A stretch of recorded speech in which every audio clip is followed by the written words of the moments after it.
నమస్తే, నేను మీ సంతోష్ శర్మ, అడ్వకేట్. క్రిందటి వీడియోలో ఇన్వెస్టిగేషన్ కోసం మాట్లాడుతూ ప్రైవేట్ పర్సన్ కూడా ఇన్వెస్టిగేషన్ చేయొచ్చు అని చెప్పుకున్నాం.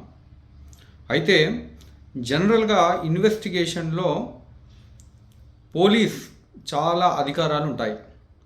పోలీసుకున్న అధికారంతో ఎవరికైనా నేరానికి సంబంధించినటువంటి నిజానిజాలు తెలుసు అని పోలీసు వారు భావించినప్పుడు వాళ్ళను పిలిచి ఆ విట్నెస్ యొక్క స్టేట్మెంట్ రికార్డ్ చేసే అధికారం పోలీసుకు ఇన్వెస్టిగేషన్లో ఉంటుంది. అట్లాగే ఇన్వెస్టిగేషన్కి సంబంధించి సెర్చ్ కావచ్చు, సీజింగ్ కావచ్చు, అరెస్ట్ కావచ్చు, ఇట్లా విశేష అధికారాలు పోలీసు వారికి ఇన్వెస్టిగేషన్లో ఇవ్వడం జరిగింది. అయితే కాగ్నిజబుల్ నేరాల్లో మాత్రమే పోలీసు వారు ఇన్వెస్టిగేషన్ చేయడానికి ఉంటుంది. నాన్ కాగ్నిజబుల్ నేరాలకు కనుక వస్తే మ్యాజిస్ట్రేట్ గారి అనుమతితో మాత్రమే వాళ్ళు ఇన్వెస్టిగేషన్ చేయవలసి ఉంటుంది.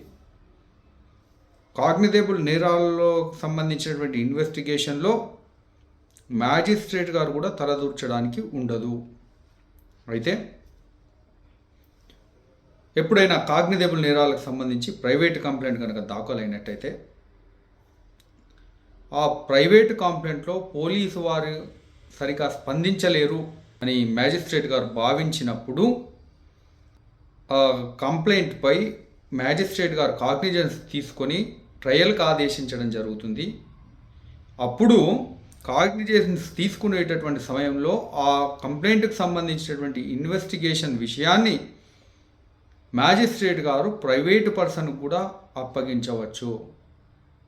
అయితే ఈ విషయాలన్నీ కూడా సెక్షన్ 202 సిఆర్పిసిలోను, అట్లాగే సెక్షన్ 225 క్లాస్ 1, క్లాస్ 2, క్లాస్ 3 బిఎన్ఎస్ఎస్లో పొందుపరచడం జరిగింది. సో ఇట్లాంటి ఇంట్రెస్టింగ్ అప్డేట్స్ కోసం నా ఛానల్ని లైక్ చేయండి, షేర్ చేయండి, సబ్స్క్రైబ్ చేయండి. Stay tuned.